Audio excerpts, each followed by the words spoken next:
Good morning. I'm just getting this set up to record. Okay, so I think I'll get us started.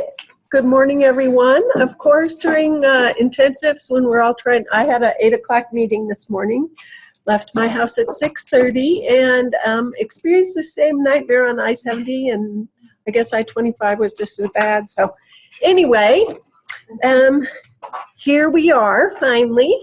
And we'll get started. The first part of today's agenda is for you guys to just kind of introduce what you're thinking about as the research question that you'll be using for the quantitative proposal for this course.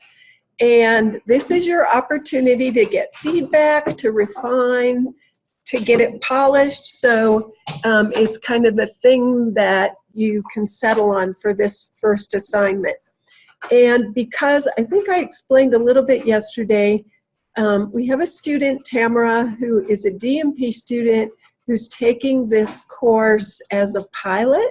We're thinking that DMP and PhD students need kind of an introductory understanding of quantitative research. And so we're thinking of piloting it this way for that group of students.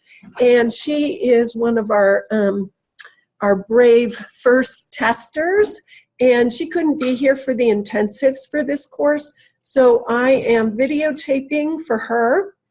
And what I'm going to ask each of you to do is come up and sit in this chair while you talk to us about what your research question might be. And this is not a test. This is an opportunity to get feedback from your colleagues, get questions that might help you shape it. So don't be anxious about that.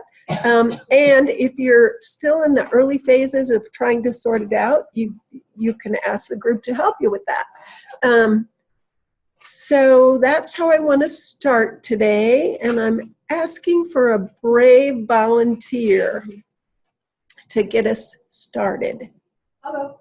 Come on down here.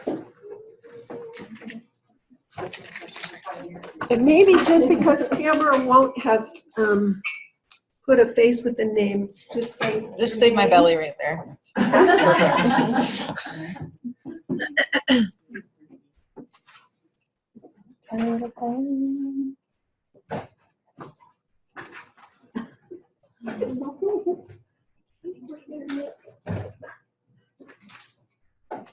Hi, Tamara.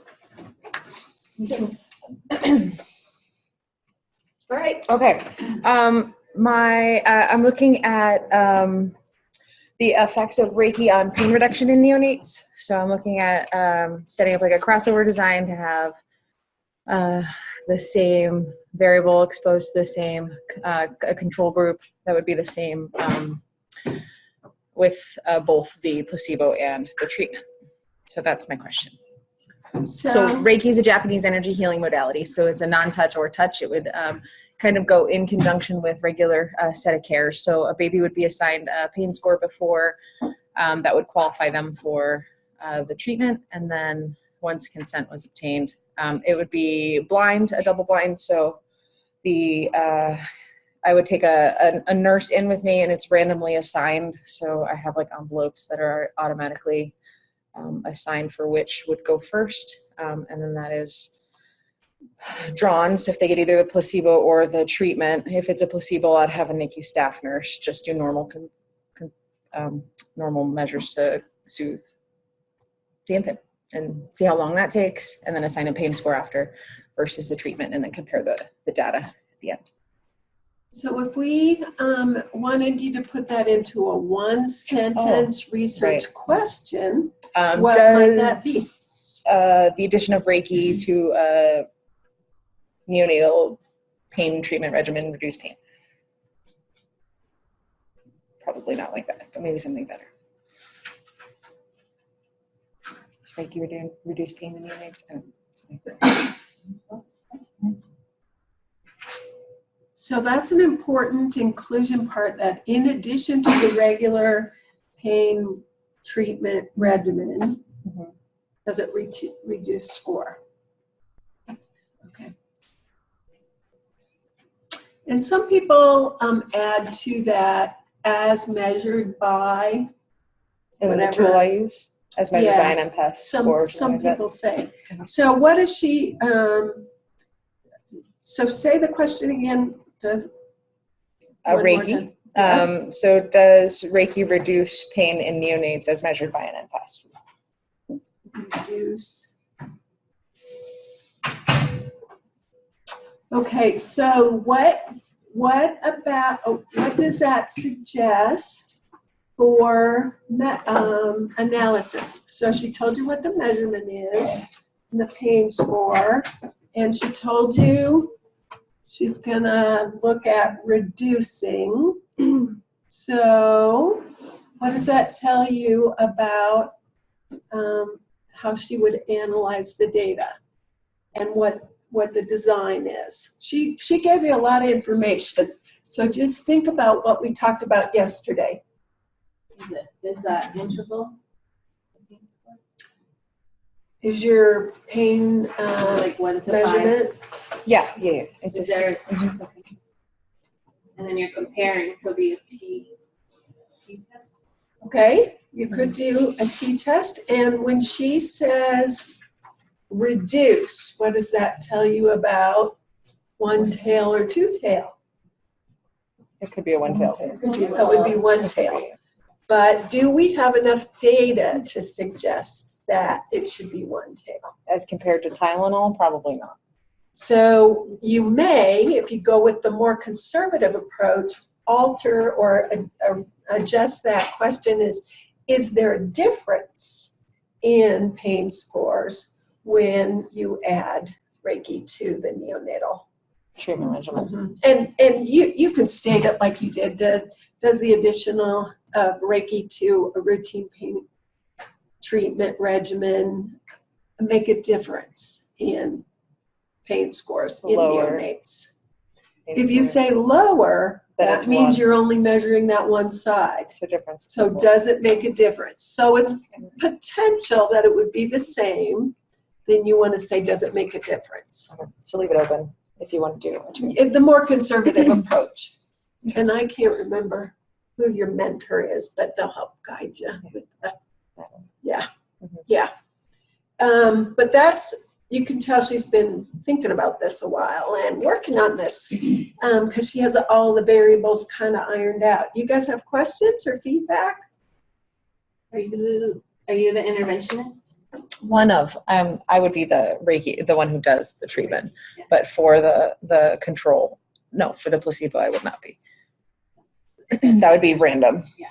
randomly assigned, and then training on how to use the tool appropriately for score assignment would be done. And then you said however long it takes, so how many minutes? Max of 20 is what we would give it. And who's going to do the pain score assessment? Bedside nurse. So what were you thinking when you asked about, is she doing the intervention? Some of the work I've read is that if the researcher is the interventionist, you just put in your limitations. That's a limitation because you're biased.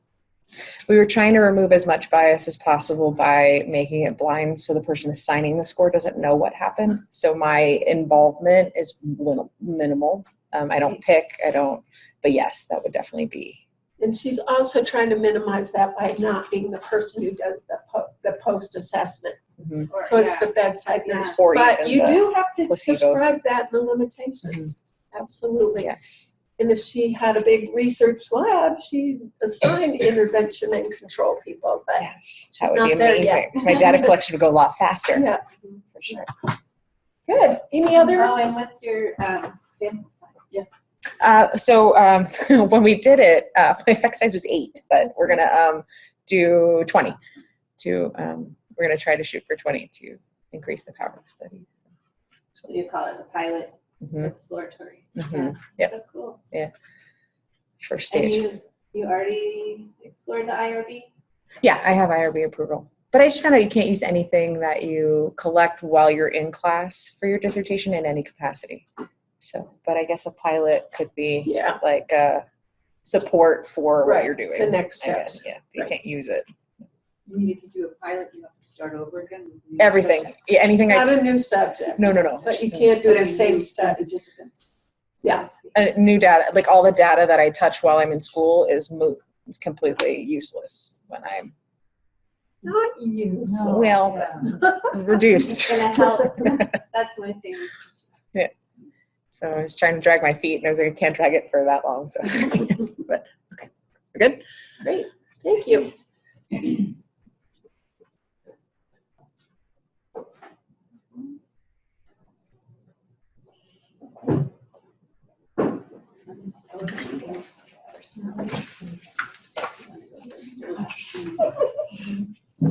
Just on this camera. Okay. So Tamara, we're recording for Tamara. Okay. Who's a DMP student taking the course. And so you have to tell her who you are. I'm Shyla Thorson, Healthcare Systems Tract. And my question I've been looking at, I actually have two questions, but I want to determine the effect of pre-hospital pre-notification of acute ischemic stroke patients on the critical access hospital emergency room door to CT scan time and door to thrombolytic treatment time. As a second question of this, I also want to look at those with and without pre-notification, comparing their discharge outlook. So I will be doing a retrospective study of data that's already been collected. The American Heart Association has a Give Us Guidelines database that has probably a few million records, but the study side will be at least, even if we do it down to critical access hospitals, would still be significant. My advisor is John Walton, so he has experience with big data. And we're still playing with the question. I actually talked with my colleague at the Heart Association last night a little bit on the different ways I need to do some research, because the thing with the Heart Association is, in getting permission to use the data, is you have to make sure that it's a question that nobody else has asked. And so I'm going to continue looking at the research and stuff, and we may refine it to compare North Dakota and our stroke system to, the rest of the country, because there's certain areas where, so there's a lot of data points. So there's a few different ways we can go with it, but that's my plan as of right now. So I didn't capture all of it. Determine the effect of pre-notification on ischemic stroke patient on the critical access hospital door to CT time and door to thrombolytic treatment time. Because pre-hospital notification has been studied, but mainly in the metro areas.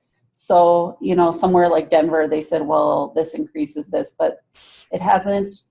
The impact of that relationship and getting that word from EMS hasn't been studied specifically in the rural and stroke, where my thought behind it is they have such limited resources. A critical access hospital is 25 beds or less, and often they have a physician and maybe a nurse or two. They don't have the big systems that they do here. So I wanted to look at what the difference in impact was when you're going to a hospital with those more limited resources versus a hospital like here where you have the neurologists and everybody and the stroke teams ready. So that was my looking behind it. And I said, the door to CT, it kind of leads the door to needle time for thrombolytics, and that's their definitive treatment. And then the third point, looking at their outcomes. Are they discharged home, or are they going back to a nursing home or somewhere else with disability? Okay. So for the purpose of this first assignment, we'll have you pick one question, even though in most of this is my overall things I'm saying with. Yeah. So give us the one overall question that you want to do for this first assignment. So with our first assignment, are we actually doing it or we're just designing it?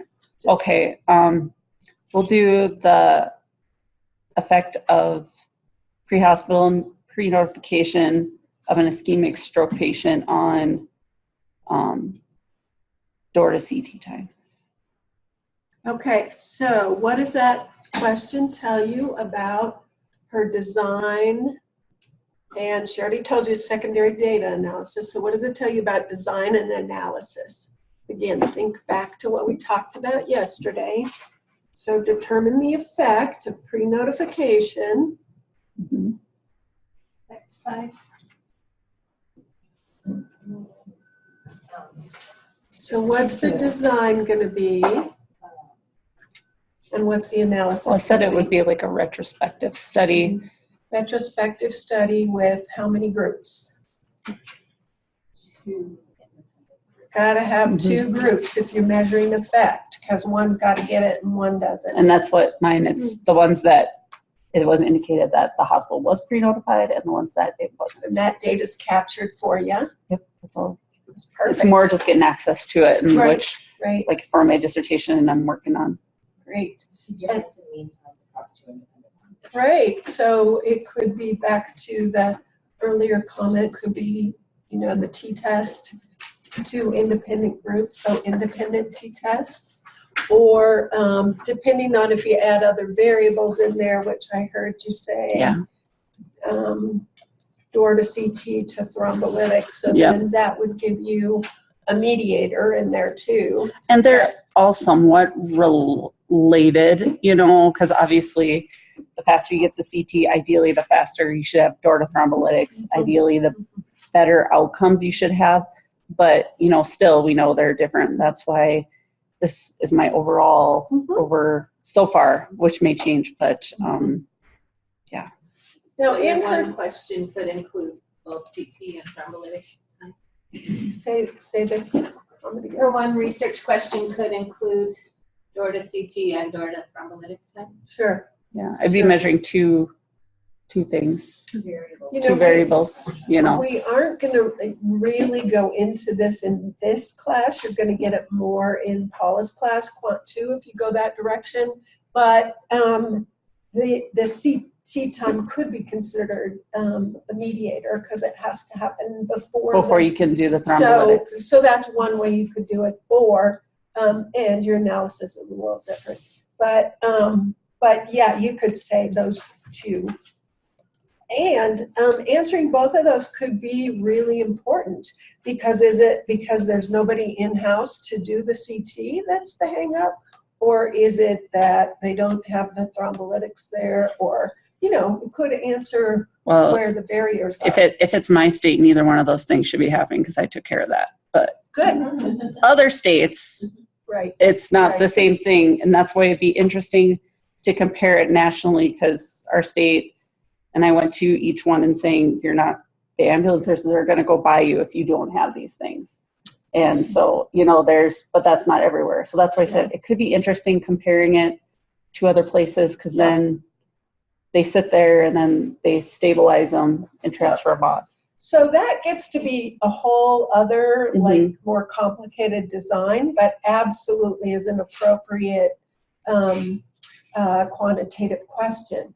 So how does it compare in your state versus nationally? Yeah. And you could still have all of those measures. Yeah. But that ends up being more of a more complicated design. Yeah. Which you'll get to in Quant 2. That's why I said that may be closer to my dissertation as we are talking about these things. But Good. Okay.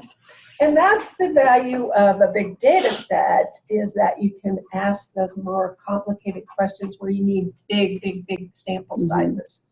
For a dissertation to actually plan to collect, 10,000 or whatever, how many ever records you said you had access to. it's a lot because they've been collecting since 2009 and they cover 75% of the hospitals. Yeah. So Does it cost money to use that data? there's certain ways. Oh, okay. So like, how to get around that, but if somebody Yes. doesn't know how much did that cost? A decent amount. It's like 20,000, 10,000? I'm not even sure because it depends. There's 2 ways they do it. You ask the question and they send it to Duke and Duke analyzes it and gives it to you. Raw data set is a little trickier to come by, but they're due to some of the work being done and stuff, there's certain ways. So you probably don't need this, but if you do, Terry Hernandez is a part of that organization. It serves on multiple committees and has a little poll if you need her. Yeah, I think I got it, because actually one of my external members is that I'm planning on getting, that I've been working with, is one of their people on their Department of Quality and Metrics.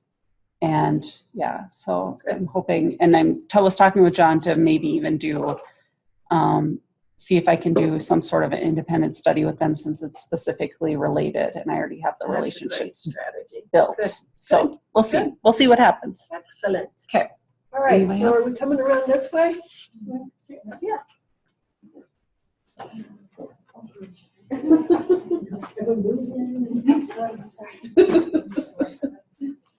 Good morning.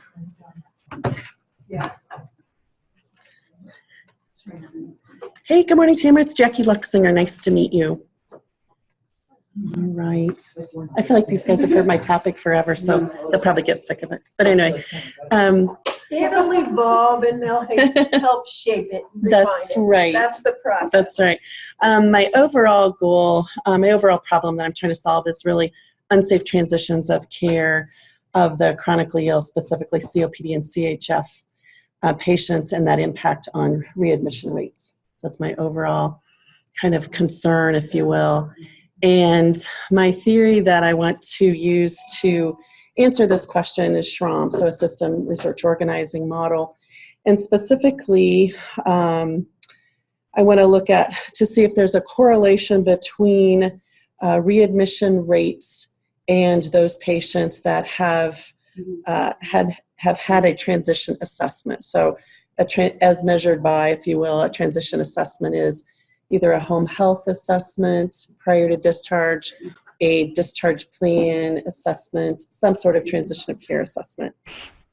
Does that make sense? Like I said, I think everybody has heard this before. So I was thinking of, actually, after talking with John Welton as my advisor, after talking with him last night, was thinking about doing the whole state of Colorado data for Medicare patients, and specifically CHF and COPD. And I was going to look at a lot smaller sample size initially. And again, looking at the correlation. So I think I would be doing the t-test, and it would be retrospective data. I would look at a 2-year, hopefully, period of time. I feel like I can't see. 2-year period of time. And specifically why this is important, because readmissions is kind of a well-discussed topic, but because the Hospital Readmission Reduction Act occurred and we saw some improvements in readmission rates, but the last 3 to 5 years, we haven't made much progress. So in Colorado alone, over 800 patients were readmitted just with COPD in a 2-year period. So potentially we could impact that if we could see if there's a correlation. Great. So we have a great understanding of your area of interest in the problem. If we had to force you to pick a one-sentence yes, I know, right? What would it be? I think it is there a correlation between readmission rates of patients with chronic disease that have had a transition assessment prior to discharge from an acute care setting? So one thing we didn't talk very much about yesterday is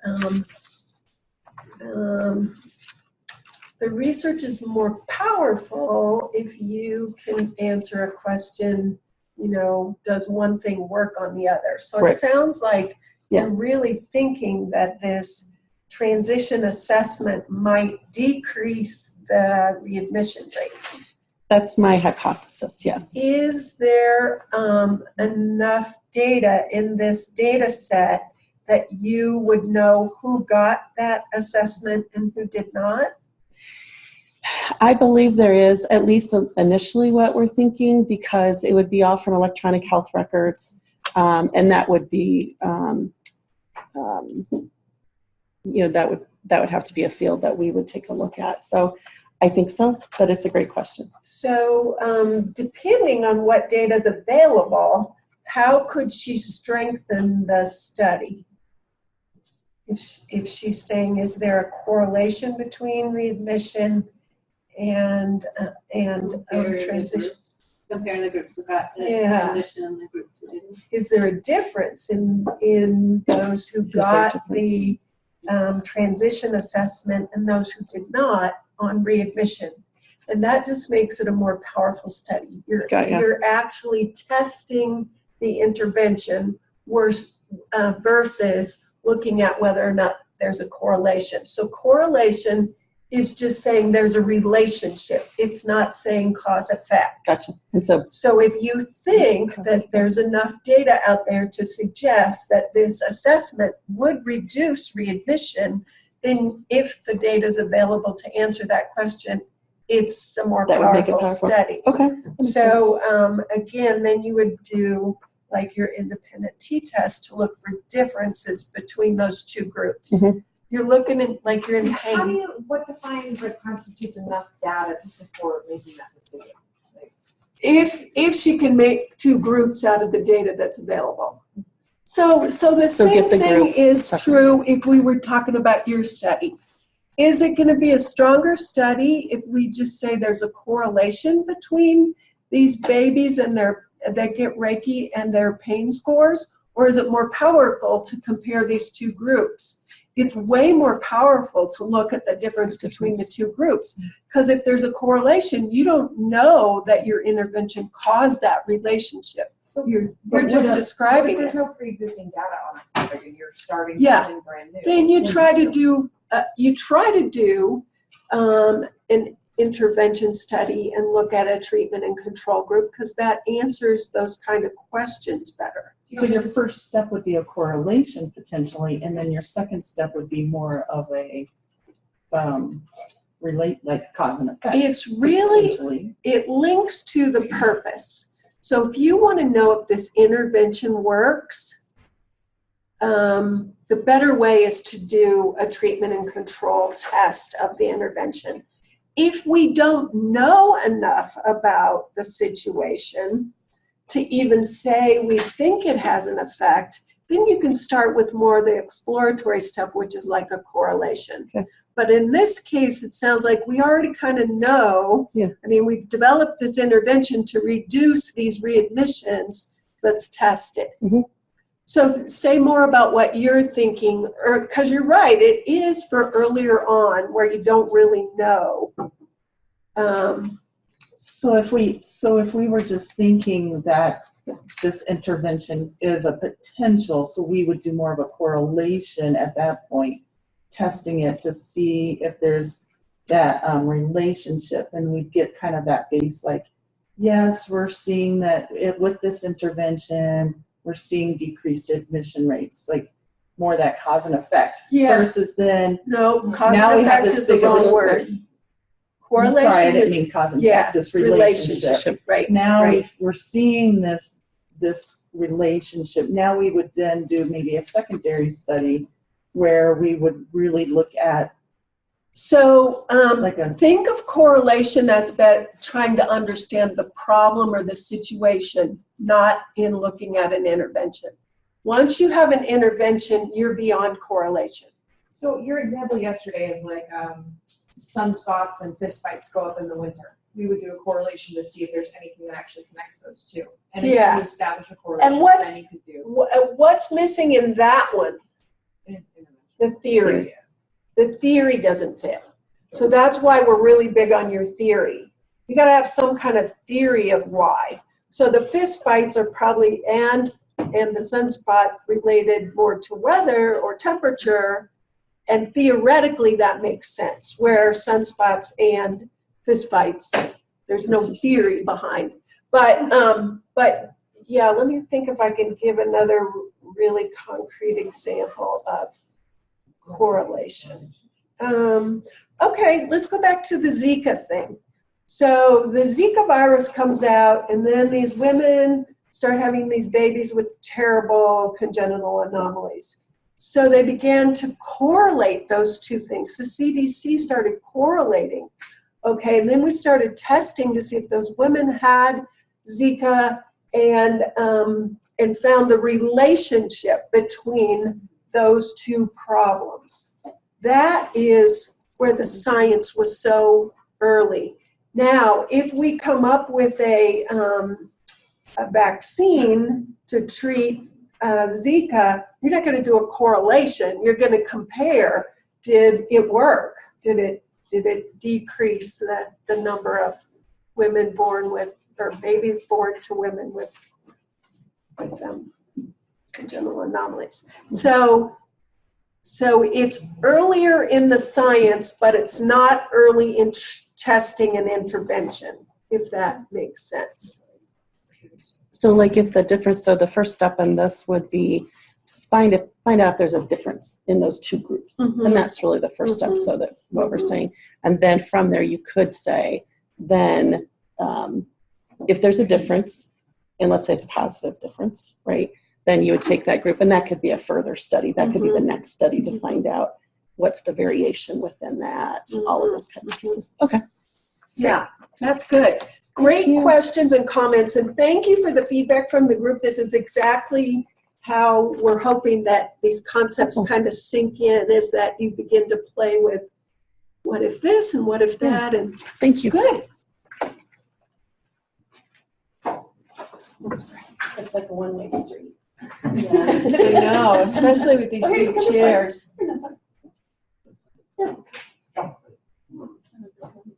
I enjoy it too.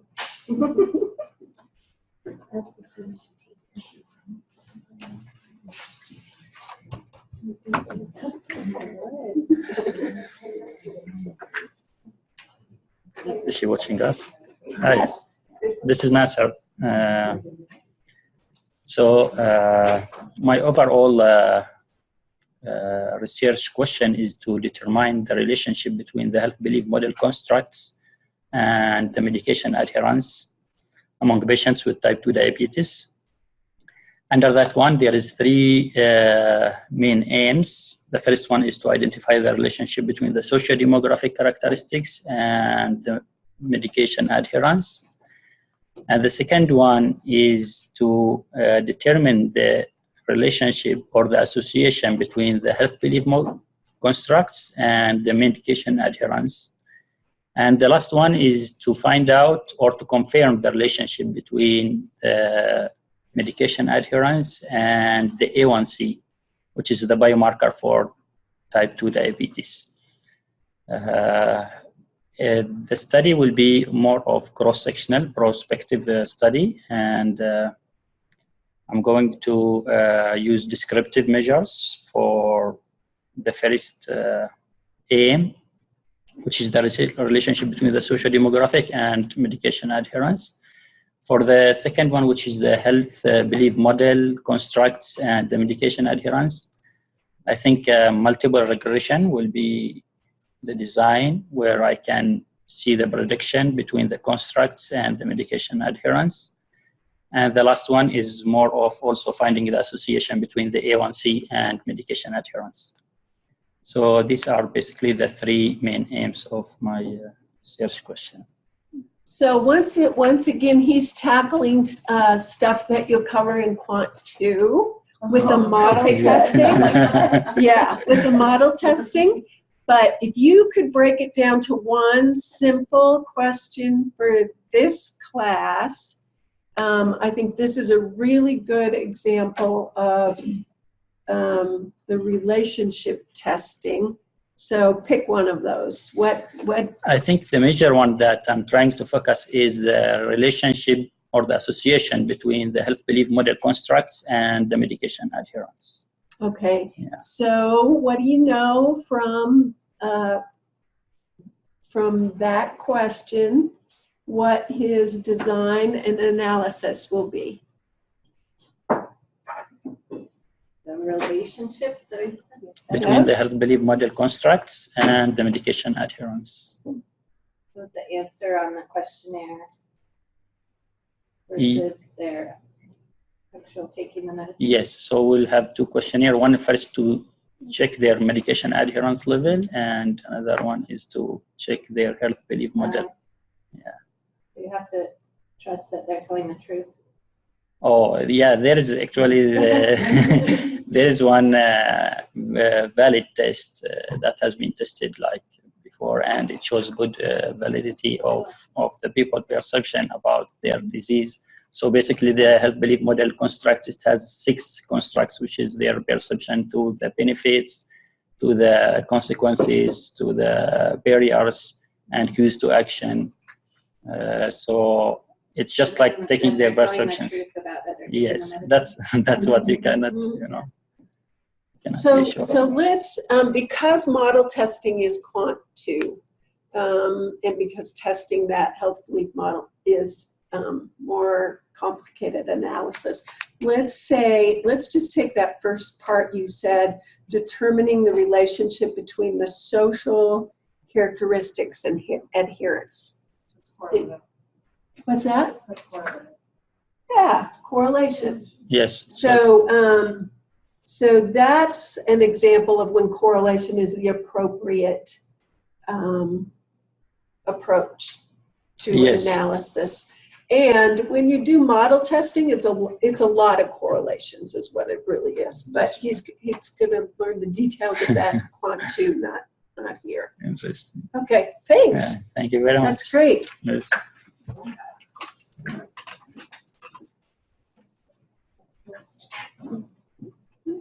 And Donnie, does that make sense? You're looking puzzled about. Does that make sense? Why his is correlation? Yeah. Yeah. Sorry, I was That's right. listening. Yeah. Hi, I'm Morgan Nestigan. I'm in healthcare systems. So my research program is going to be about value in oncology nurse navigation as an intervention. So specifically for the purpose of this, is oncology nurse navigation a cost-efficient way to, wow, I am inarticulate this morning, cost-efficient way to manage oncology as a chronic condition. So specifically to measure, what I'm looking at is impact on NCCN distress thermometer scores, impact on ED admission, readmissions, and provider utilization mix. And the actual intervention is they get an oncology nurse navigator. I will preface that with the fact that I can't ethically not give them a navigator to test this. And what I'm looking at is quality outcome over cost as cost efficiency. Mm-hmm. Because right now what's out there is cost effectiveness material, and it's really what is my cost over my So is it a standard of care that you get an oncology nurse navigator? And everybody gets? Unless they refuse it or it's not available within their disease site or the place that they're getting treated, but it is kind of it's a pretty significant, well-recognized quality standard. The problem is we don't know the value at all. There's really nothing to demonstrate the value beyond qualitative. So we know the emotional piece, I'm in that phase where we know the qualitative piece of it. I can potentially do some correlation, and in terms of proving value, I need to prove that it's something that's doable too. So talk about the design. So if is the oncology nurse navigator a cost-efficient way to manage distress, ED, readmission? Okay. How are you going to measure it? So what's typically I get what the measures are, but what are the groups? Right. It's navigated versus non-navigated. So I'd have to look at patients who are not, who refuse or don't have navigation services within their area is one way I could look at it. The other is I can compare it to cost effectiveness measures within the same realm, because they're doing, the primary thing that's measured currently is quality.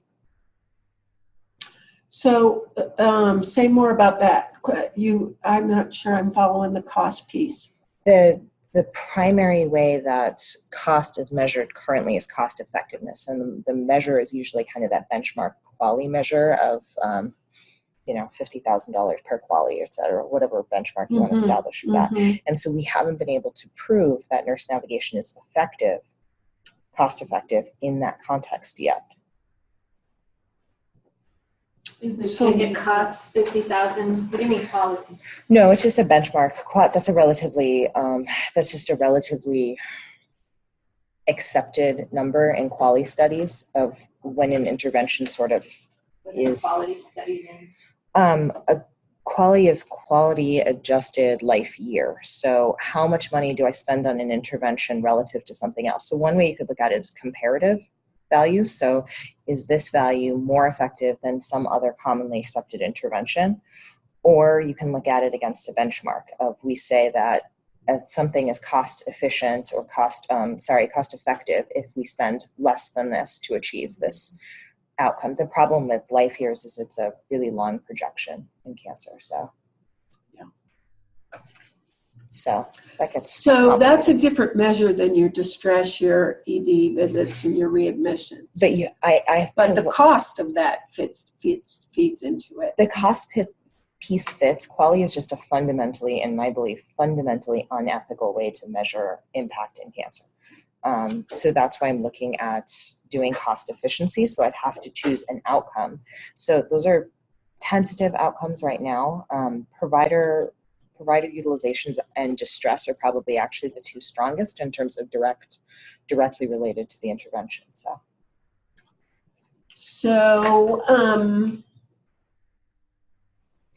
if we ask you today what the research question is, Right. and it doesn't have to be your dissertation question. It just needs to be a quantitative question that meets the requirements for this course. So I know they'll evolve as you move towards your dissertation to get you where you really want to go. Sure. Then, for example, is there a difference between distress screening scores in patients who are navigated versus non-navigated? Okay. So that would be an initial. Yeah. But where you really want to get is the quality of life stuff and the cost. Yeah. Yes. And it all feeds in. Yes. Questions or thoughts for her? Stop trying to do your entire program of research and. Well, no. Actually, that is a good point, though. One chunk at a time is a good idea. But to always be thinking I think it's good to know what your long-term vision is. Mhm. So, and you've got it. The distress scores are in the medical record. Yeah, that's one thing we do multiple times on every patient. So that's really easy. Are you just Was it cross-sectional or longitudinal? She said cross-sectional. I think you also said another important thing about the qualitative work has been done, but now we need to put some quantitative numbers to it. So that's good. That's good. But when Yeah. you're saying quality measure, that's different than qualitative. Quality, sorry. Right. Quality is there as an acronym. Oh. Quality adjusted life year. Enrollee population or not. I thought you were saying quality isn't a good way to measure Sorry, cancer. no. Who am I talking to? No, it's confusing. What's her name? Tamara. Tamara. Hi, Tamara. I'm Christiane McFarland. So as you all know, I'm the qualitative. Bev and I are the qualitative queens in the group. So this is a little stretch for me. But basically my research is looking at, I'm a nurse midwife, and my research is looking at physiologic care and the correlation between being able to provide physiologic care and midwifery workforce engagement satisfaction. And that to me all relates to quality of maternity care, which as we know in this country is not doing so well. So in terms of physiologic care is. So that's one of the complicated, so physiologic care is basically looking at childbirth as a normal process, as a process that we don't necessarily need to intervene in, that most babies honestly will deliver totally fine on their own if I'm not even in the room. Like in the car, for instance, on the way to the hospital. So it's basically basing rather than, so somebody with diabetes and preeclampsia, that's not going to be a normal physiologic birth. But somebody having, her second baby or third baby who's a totally healthy human being and having a totally healthy baby, that's and allowing that to happen, that's normal physiologic birth. So, Gotcha. And So in terms of a quantitative study, I guess I could try to look at sort of what I'm trying to look at qualitatively, but in a quantitative way, which is there a correlation between midwifery workforce satisfaction or engagement and the ability and working in a practice that allows you to practice within the physiologic model of care. So comparing, say, a birth center, somebody that works in a birth center versus somebody that works in a collaborative care situation. And you guys have all heard me talk about collaborative care situations. So places where OBs and midwives work together as a unit, as a team to take care of patients. And birth center is only midwife? Birth center generally is only midwives, and usually, there has to be a physician consultant around, but that person doesn't actually have to be on the unit, and so the midwives practice much more independently. So if that was the question, is there a correlation between nurse midwife satisfaction and a practice that allows physiologic care? Is that data available, or are you going to need to collect that data? So there's very little data about workforce satisfaction for midwives and burnout. And there's one of our students, Bree Thumb, just did some stuff. So there is some stuff out there, but there's very little about it. So you'll be, and I know you're not doing this, you're doing qualitative, but if you were going to design and do this study, is there a reason why you couldn't look at the differences between midwives who had a practice that allowed physiologic care and a practice that didn't? Right. So that's not a correlation, that's a difference. That's a difference. So that makes it a stronger study. I'm just asking the question, if it's feasible. Right. I just don't think we have an answer yet. Is there a correlation? Like, my hypothesis is there is, but there's a whole lot of people out there that think I'm, a little. Still looking up the difference.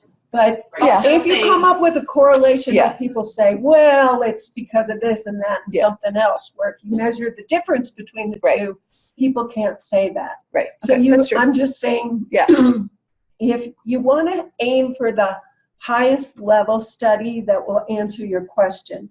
So if your question is really, are midwives more satisfied with this kind of practice, then the stronger design is to do a treatment and control. Yeah, which I think I definitely could do, and there's definitely enough. Did you look at, for just to make it more quantitative on the nurse satisfaction piece, could you look at something that a proxy like turnover rates? And like, is there a difference between, and then that would be kind of a correlation of, is there a correlation between turnover rates or retention rates, whatever you want to say, right, and physiologic or not? Yeah. I don't know. I think it's hard just because midwives tend to like sort of suck it up and keep working, and that's one of the issues. And so then you have all these midwives sucking it up and working, but you don't necessarily have engagement, you don't necessarily have quality of care, blah, blah, blah. That makes sense? If you look at our nurse midwifery faculty practice sites, I had just this 2-year little grant to do, and almost the entire workforce turned over. Cool. So I think, interesting. Yeah. Well, that's Denise, another thing. Denise Smith is my advisor. Yeah. So Yeah. Good. Yeah. Good. Excellent. Now that compare it to, or I don't know what the word is, but look at healthy births. Or is that hard? You can. It just becomes huge, just because there's so many issues about sort of what does all the variables. Yeah, and what was the actual impact and stuff like that. But ultimately, there's a lot of studies that do show that midwifery care has good outcomes and equal or better outcomes than, but somehow we don't listen to those. So the somehow feel like we need to get outside of that. And that makes sense. And then there's not. I think one of your talks, you said there's not enough OB providers. So that would be why you want to make midwives more. Right. So that's sort of one of the arguments for, Great. This environment, utilization-wise, it doesn't make sense to get involved in every resource needs to work. It doesn't make sense at all, but it's still. there's another comment. Yes. So the other thing interesting about it is, which is sort of different, but again, when you're thinking of your research long term, but is midwives who graduate from midwifery programs who work for a few years and then stop. So you know how they ask that when you do Right. certification, they ask if you're still working?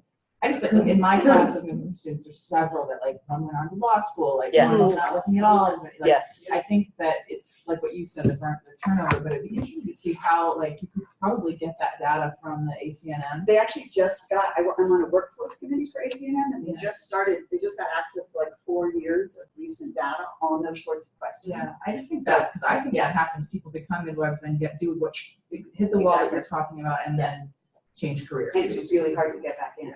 Yeah. And you gave a perfect example of why my bias is towards mixed methods. Oh, So- yeah. I agree. Thank you for giving an example. The mixed methods would be cool for you. I love qual though. I mean, I could see eventually I'll have to do that, you know, to work my way into, that. Great. All right. Okay, I'm Jenny. My research, I'm going to read you what you've heard already, is to determine if physical posture as a biomarker is significantly related to quality of life in children undergoing cancer chemotherapy. And it's a secondary analysis of an ongoing study I have that is a follow-up study to a pilot study that I did that showed that creative arts therapy helped kids with brain tumors have improved quality of life, decreased nausea and pain. So then I did a follow-up study that with the power to try to get 100 subjects, and we're at 94 or 5. And the research question for that study was, does creative arts therapy improve the child's reported quality of life? And we did a couple other measures that are included in that. So then this current study will be a secondary analysis on that data, looking at the measure of posture to determine the relationship between posture and creative arts therapy in children undergoing chemotherapy. So my hypothesis is that improvements in posture or less kyphosis will be associated with a greater number of creative arts therapy exposures. So I'm a little confused. Are we, is the question posture? Is it creative arts? Is it? That's exactly what Terry asked me yesterday. The intervention is creative arts therapy for my original study. But for my secondary analysis, the question is posture a surrogate measure for quality of life that could help us use a biomarker like posture to easily measure these alternative therapies' effect on sick kids. So what are the variables that you're going to look at in this study? Posture and quality of life? No. No. Posture and number of exposures to art therapy.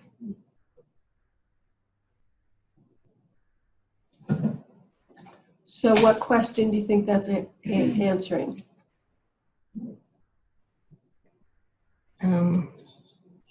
Okay, so it's longitudinal because I measured it over time.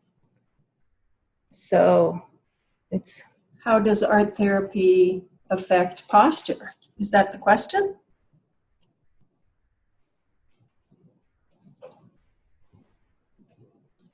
And is it like a Sounds like is that's there the two? question, Yeah, doesn't it it? does. Guys, nod your head.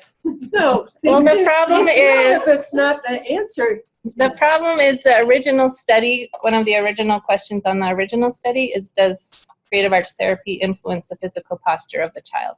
So that's already been answered. Yeah, so then I think my secondary analysis is seeing if posture could... Be a biomarker. Yeah, is Yeah. posture the Is biomarker? posture a biomarker Of quality of life. Quality of life after exposure to art intervention. Yeah. Didn't you say like the number of There you times? go. So does repeated exposure? Is it dose effect on posture? Or is it, where does quality of life come in?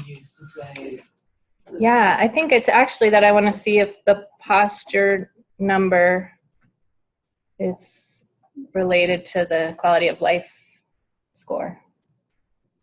Did you already answer that one in your previous study? I did. Oh yeah. I did. Oh yeah, that is what I was asking. Because I was asking in this one or the previous one. But did you sort of do as a that you can use it as a biomarker for quality of life? No, that's what I you're want trying to. look at. Yeah, So why can't that be a question? yeah, that's what. I Well, it's just changing the language. If you already answered the question that this intervention influence posture, then you now can make the case that it's a biomarker. Isn't she trying to say, could I walk up to a kid based off their posture, assess whether or not they have like this level of quality of life just by the assessment, right? Is that what you're? Yeah, I mean, like was that so. question answered in your previous study? And so now is it the dose? Is it the number of exposures that you're interested in this one? How much is enough? I don't know. I'm just trying to understand what the difference between the this. change of the posture over time. Right. I mean, so I would, because you said longitudinal, right? Mm-hmm. You did with the first So one, you right? want to see if it Mhm. improves. Yeah. But is that what you did with the first one? Yep. Oh.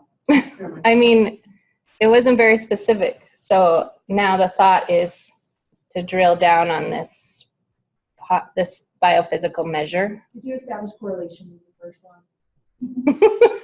Or did you do difference between groups? We said that we were gonna do. Yeah, she's making up for how bad she did. A repeated measures design with each patient serving as their own control.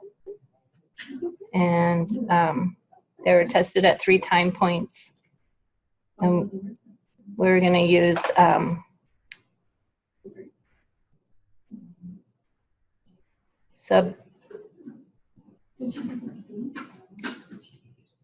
ANOVA to look at the differences over Are there time. 2 groups?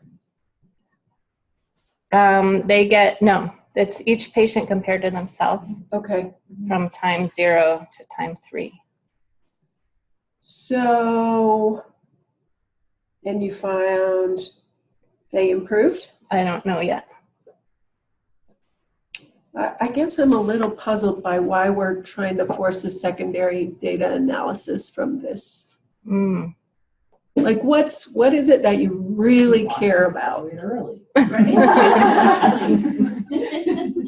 I really want to find a physical way to measure if these alternative therapies improve quality of life. You want that biomarker.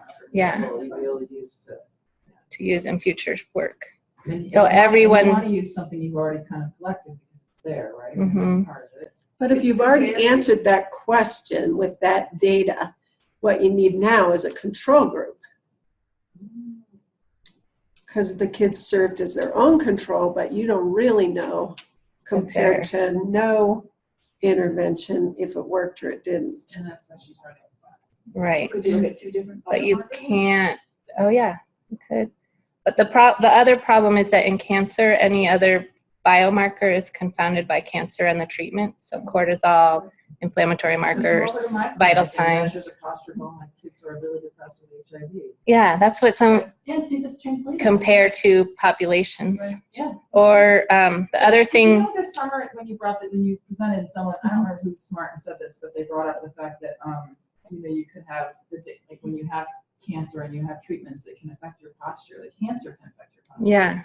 How are you just figuring that Mm-hmm. out? Like, especially like you did a lot of neuro-oncology Mm-hmm. patients, So the right? spinal cord tumors can Yeah, affect the your. spinal cord tumor. So wouldn't that alone like be a compounding, pretty major compounding variable? Mm-hmm. Whoever was smart and said that, I thought, oh, that person's smart.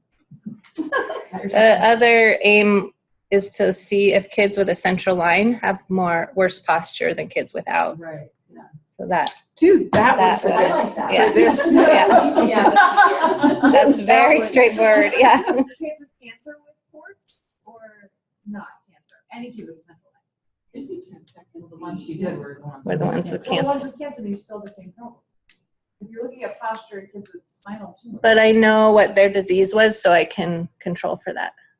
I can. Or you can use inclusion-exclusion criteria that would eliminate another possible explanation or another influence on their posture, and just keep it to those that don't have those other conditions. But you want Okay, so if she goes with question 2, because I'm not understanding the other question.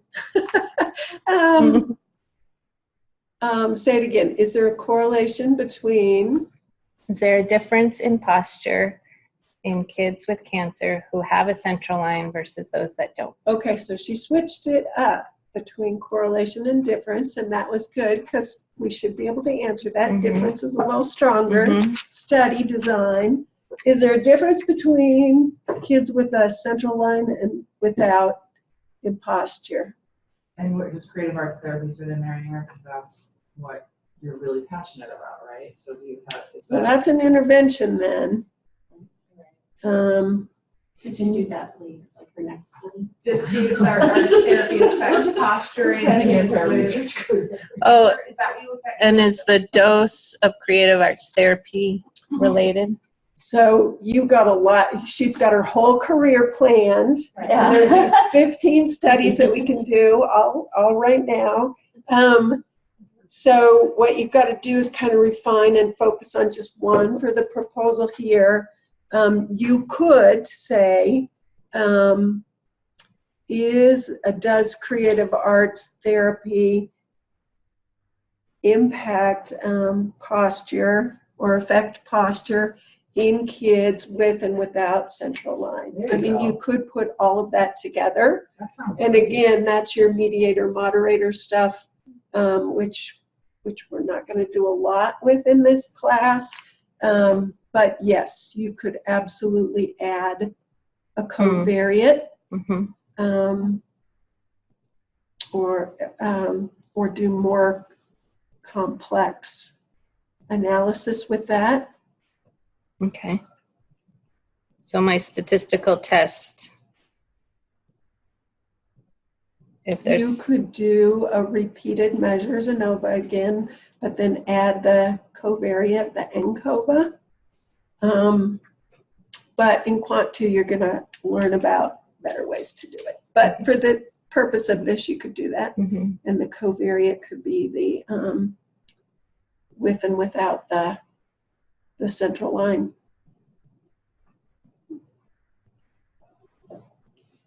Okay. Good. Thanks for letting us pick on you. You think? You're right. Do we need a break yet? I think we need to keep going because we were supposed to be done. So we'll take a break I think we'll take a break at midway, but I've got 4 more people plus you. So 5 people. Okay. We're going to have to be a little more efficient. Is Tamara on live? No, we're just recording it. Okay. Hi, Tamara. I'm Beverly. I'm in the Caring Science track. So I am lucky because on the way home from intensives, okay, my topic is sacred. They all know that, but you don't. So I found this really super cool instrument that actually there is a numerical result from this, which is exciting. There's a number. It's not qualitative. So this instrument is called the Perceived Sacredness of Life instrument, and it was designed by the discipline of their psychologists that focus on religion. Okay, and it was used to study in another profession the intent to leave. So I can't remember the profession, but it wasn't nursing, and so it wasn't a really hands-on human type of profession. So that's why I thought this would be really good for nurses. So I guess my question would be, using this instrument, well, first of all, let me just back up to say that from the studies they've done, that there is an increased sense of life purpose, increased meaning, increased joy, and then a decreased intent to leave with people who have a higher perception. So my question, and I'm new at this, is there a correlation between a nurse's score on the perception of sacredness in life instrument, and this was the piece I'm trying to figure out, intent to leave the nursing profession, or instead longevity?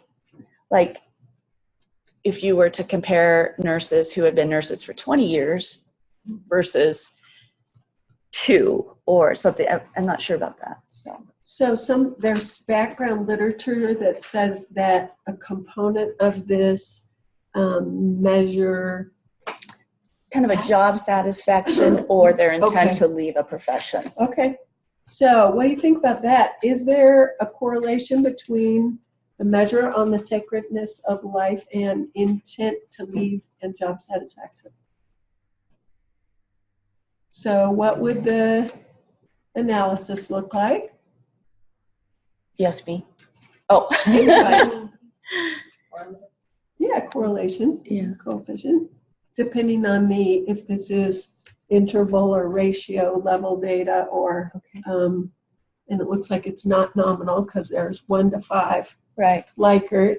So yeah, you could just do a correlation coefficient.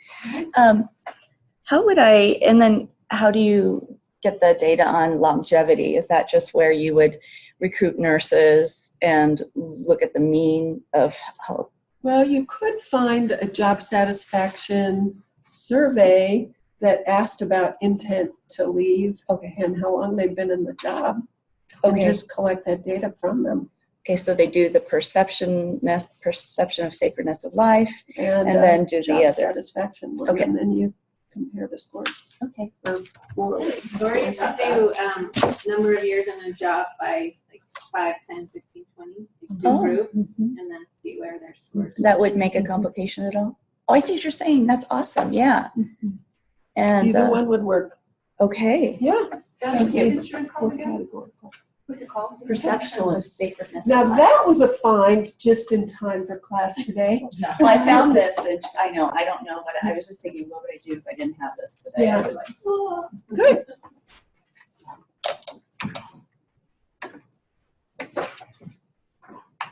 Hi, I'm Sheree Taconio, and I'm looking at, it sounds like a lot of us are doing ED readmissions, but mine's from the perspective of a primary nurse working in the patient-centered medical home model. So my research question, and listening to everyone, I'm redefining it, but does a PCMH nurse intervention, I just wrote down, reduce ED or inpatient admissions? Good. So then that would be the two-tailed. If it's reduced, it's one-tailed. Oh, yeah. So does it influence? Yeah. Yeah. Does it influence? That's perfect. So what would her analysis look like? So are you thinking retrospective? I am, but then the thought came into my head is that where I work and in the Air Force, it's mandatory that we reach out and contact people, but it's also different from where I work from my previous base, because we would try like 3 attempts to get a hold of the patient, like via telephone. But where I work now, they just like leave a message and hang up, and that's it. So in my head, would I define that as a follow-up? I would say no, because there's not necessarily contact made, but maybe.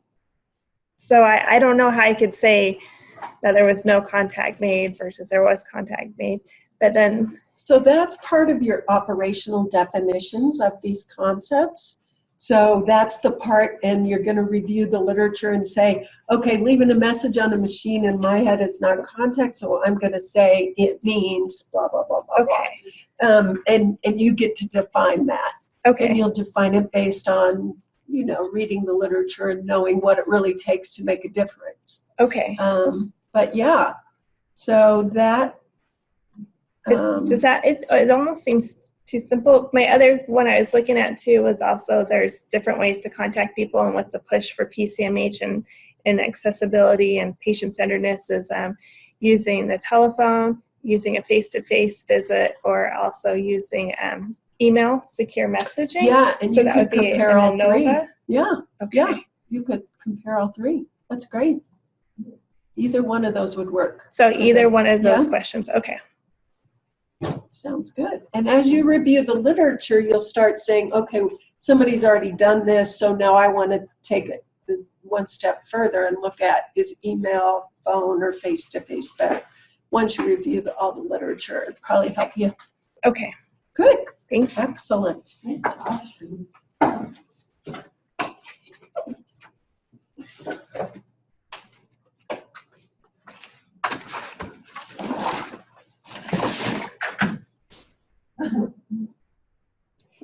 I had to pull it because it was really hard to find.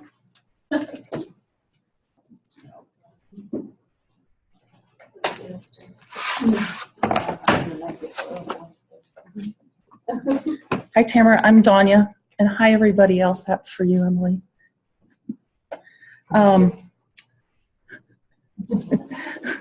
So I am looking at nurse residency programs, and we talk about teaching them about evidence-based practice. And there's a lot of literature out there talking about that we need to do improved measurement of outcomes related to nurse residency programs. There's some standard ways that we measure outcomes of residency programs, but they're pretty standard. And anyways, so I wanted to talk, measure the effectiveness of EBP within nurse residency programs. So my question is, does the knowledge, skills, and attitudes related to evidence-based practice of nurse residents change by teaching them about or having them do an evidence-based practice project in a nurse residency program change over time? Okay. So that's pretty clear. What's her method and what's the analysis going to look like? Effectiveness of nurse residency on knowledge, skills, and practice, and it's attitudes. And it's the specifically a nurse residency program with a project. Yeah, an accredited nurse residency program. Okay. So in working with my accredited programs have a project? Well, so that's kind of my to-do is with accredited nurse residency programs, there is a piece that says they have to talk about evidence-based practice within them. And most of the accredited programs have a project in them. But it's not a requirement to be, it's not a requirement to do a project to be an accredited program? Well, I need to go back and reevaluate the standards. So that's my theoretical framework that I need to go back and reevaluate. And that's probably the same comment as we had for Sri, but that you get to operationally define what Right. that variable is going to be. So are you thinking 2 groups? I'm thinking 1 group. Okay. But I'm doing, going to do them at the start of the program and at the end of the program. So I was going to do a t-test and compare their scores. I've developed a tool. So that's kind of my eventual, what I want to do is validate the tool, but do a t-test at the beginning of the pre-post. So a paired t-test. Paired It's the t-test, same people. correct. Good, good, good. Questions or thoughts for her? Nice. Okay. And you came up with the measure that measures these constructs, the attitude, knowledge, skills, practice. So I built the tool around QSIN and knowledge, skills, and attitudes. And so Okay. there are, it's a 30 question Likert scaled survey based on QSIN, knowledge, skills, and attitudes. And so there are knowledge questions, skills questions, and attitude questions. Great. And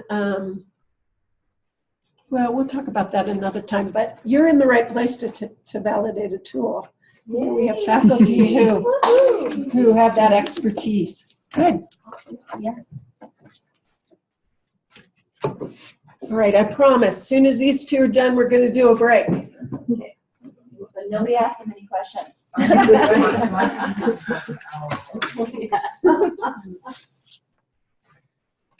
Hi Tamra, my name is Saifu Tullu. I'm looking for the self-care behaviors among adult patients with hypertension. So my questions are to determine the prevalence of self-care behaviors and also to determine the factors that influence self-care behaviors and to determine the association of hypertension knowledge with self-care behaviors.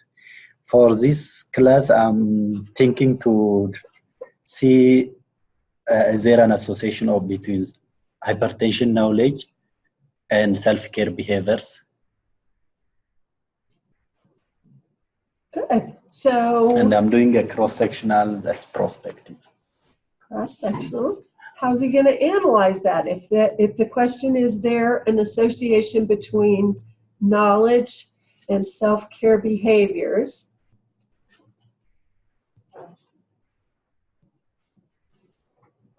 What's the analysis? Correlation, you bet. So the one of the components of this and the thing that you'll work with your mentor on is it kind of has to be reflect the current state of the science around the area. And unfortunately, one thing we know is knowledge doesn't change behavior. So, so we already kind of know that knowledge alone doesn't change behavior. So you may want to refine the question based on what we know about this particular problem. And I'm not sure who you're working with. Dr. Paula Meek. Meek. Okay. Paul Cook is one of these experts on behavior change. You may want to add him to the mix just because knowledge alone, improving somebody's knowledge does not change their behavior. So, and that's not been seen in every single, I mean, I found a lot of HIV literature that says that HIV knowledge increases adherence. HIV knowledge increases. Talk to Paul Cook. Yeah. It's his area. Why? He's one of my advisors. Yeah. Talk to him about this very thing. Knowledge does not change behavior. So that's why the more complicated theories have more than knowledge. So you probably want to put not change behavior, but so potentially those people are already behaving. So in other words, the work that I've read is that you have the higher knowledge and you are more adherent or more engaged in care. It might not change you to become. In other words, what you're saying is you then gain the knowledge and it doesn't change and become more adherent. Yeah. So interventions learns something and doesn't get more adherent. Interventions that look to change knowledge do not change behavior. Okay. So that's why the self-efficacy and some of those other theories that look at more than knowledge have become more popular in trying to change behavior, especially around medication adherence and self-care. Some of the things for hypertension is just changing behavior, being more active and eating different, versus your population where we want them to take meds. But really, it's been widely studied that knowledge alone does not change behavior, and that's why we have these more complicated theories.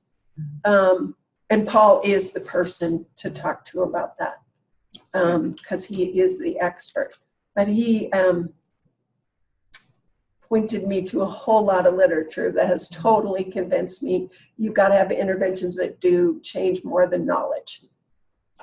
So, and the question of association between knowledge and self-care behavior has been answered. So you want to look at something more than knowledge. Is there an association between, the answer to that is yes, there's going to be a correlation, but is it sufficient by itself to change behavior? And the answer is no, and we already know that too. So you want to advance what we already know. Does that make sense? Yes, yeah. Good. But that's a perfect question and a perfect design. It's just we already know the answer. But in his population, like, I'm thinking what you're kind of asking is, does your population understand what hypertension is? No, they don't. And that's what you want to know? You want Yes, because even they don't know how the hypertension and what to do. Yeah. They are taking medication, even they don't know what it is for, like that. Yeah. So that's a different question in a different population that maybe hasn't been answered. So then that needs to go in your question in your specific population. And then if the literature hasn't addressed it in that population, then that's a fine question. Okay. So just add the population. Yeah, good point. Good point. Excellent. Great. Thank you. Any other thoughts? Great. Thank you. You're welcome. That is one big laptop. Yeah.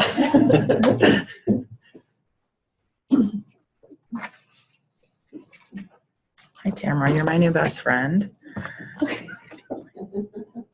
Hello, everybody. We're going to become close in this class, I can tell. Okay. Does trust in one's healthcare provider increase engagement in care? Period. That's the short version. To add the little bit of detail, does trust in one's healthcare provider increase engagement in care during the transition from pediatric to adult care in young adults living with HIV, as measured by number of visits in the previous 12 months, viral load adherence, and adherence to HIV medications, and the HCR, which is the HCR trust scale, which is a healthcare relationship trust scale that's been developed and validated in the HIV population. So I'm looking at that sort of transition age group using this trust scale, and I can compare it to, I have access to a database, the FACS cohort study, which is done all over the United States and Puerto Rico, which follows patients born with HIV 18 and up, and collects data every year on them. And so it has all this data in there and doesn't have the trust scale. Okay. So that would be where I'd have to kind of, I can do it easily in my clinic, and I have good connections with clinics across the country. So I probably would seek out 3 or 4 other clinics and say, can we have, I don't know the number I would need, but whatever number in each clinic to have a more diverse. Colorado's sort of like not a very diverse patient population. So, get Miami, Boston, Chicago, maybe. So that's it. And I don't know what, I think it's a cross-sectional study. I think, I don't know. If it's not, tell me. And I don't know my statistical test, but I think maybe correlation, but I'm not sure. So I caught the first part. Trust in the healthcare provider increases engagement in care, and then so during the transition from pediatric to adult HIV care in young adults living with HIV, as measured by the number of visits in the previous 12 months, viral load, and adherence to HIV medications. That's the engagement. So engagement is usually certain parameters they use to kind of quantify engagement, and those are some of them. And then trust is measured by the HCR trust scale. It's a 15-item scale that's been validated in adults with HIV. Okay, so, and you have a data set? The data set will include the engagement care piece. So it'll have the 12 months, past visits in 12 months, the viral load, there's an adherence tool they use, so it has all that in it. But it doesn't have the trust. No. So how are you going to combine the trust with the? Oh, because you select, like for instance, that we have 40 or 50 people on this study at our site, and so you approach them all, but maybe 30 of them say they'll do it. So you'll prospectively be. The trust scale will happen, and then it'll be compared to the last 12 months, the data in the database from the last 12 months of that. Okay, so prospectively, you'll recruit people, say, I'm doing this study, where you fill out this trust score, and then you'll look at their retrospective and then data. connect it to the database that exists and has that data. Got it. So are we going to,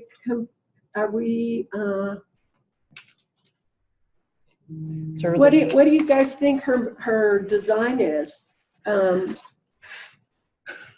And what would the analysis be to answer that question? Stronger the correlation? Because she has like a established idea of how we're gonna go. And then also do email. Yeah, so you could do it two different ways. That's a good thought. You could have cut points for what's trust and not trust, and put them in two groups and compare. Or you could do correlation if it seems like this is kind of a continuous thing. Does the number of visits go up as the trust goes up? And I mean, you could do it either way. And because you're kind of going into this new territory with, I don't know anything done with trust and increasing engagement and care, but it makes conceptual sense. There's definitely literature out there on it in adults. So the unique part of this is looking at that transition period, which is like, it may not matter because it may just be that they're adolescents and they all don't do this well. You know, it may not matter if they trust their providers or not. Are you going to do a certain age range? Yeah, well, it will be, they'll be 18 and up to be able to not have to validate scales for pediatrics. And that fits with that. The AMP Up study starts at 18. So, did you keep track of it? They had transitioned yet? Yeah, the database notes whether they're still in their pediatric care or their adult care, because we transition at 25. So there'll be a number of them who haven't transitioned yet. So that's the other thing. You could compare, you know, the ones pre-transition and post-transition. See if there's a difference. Right. So I like it. So what is the measure, your trust measure? Does it have cut points of this is trust and this is not trust? It has what they say is the higher the score, the more more trust in the provider. So it's not like not trust and trust. There's not like a cutoff, but is there like a scale of 1 to 10? Or? It's a 15-item scale where there's like questions are like, my provider listens to me, and then it's a Likert, like 1 through 4, and then you get a score for those, and you add them. So I think you could do this either way. You could use the correlation to just see what's the relationship between trust and engagement and care. If that hasn't already been answered, especially with that kind of an instrument where it's a continuous variable. And the other way, you said one way, the other way is what your colleague suggested with coming up with two groups, high trust and low trust, and then see if there's differences. Oh, high trust, low trust, or the two groups of pre and post transition. That would be two groups too. It's a two-part study. Maybe you do the first to establish correlation, and the second you look at the ones that fell into a non-trust category and see what, and then analyze data effectively and see if there's. Which many times is sort of your process as you move forward. Yeah. Okay. Yeah. Good. Thank you all. And that's an example of how it's more than knowledge. It's that other, the trust I thought piece. of that when you were saying that it does, because the other piece that I was looking at and still am very interested in is healthcare, HIV healthcare literacy. So health literacy, sorry, and which does look at not just knowledge, but also skills around navigating the healthcare system. So it's those two pieces. So anyway, thanks. Okay, and thank you last people for going quickly so you can have a break. So let's take 10 minutes. Okay, Tamara, I am going to stop this one and start a new recording for our second half.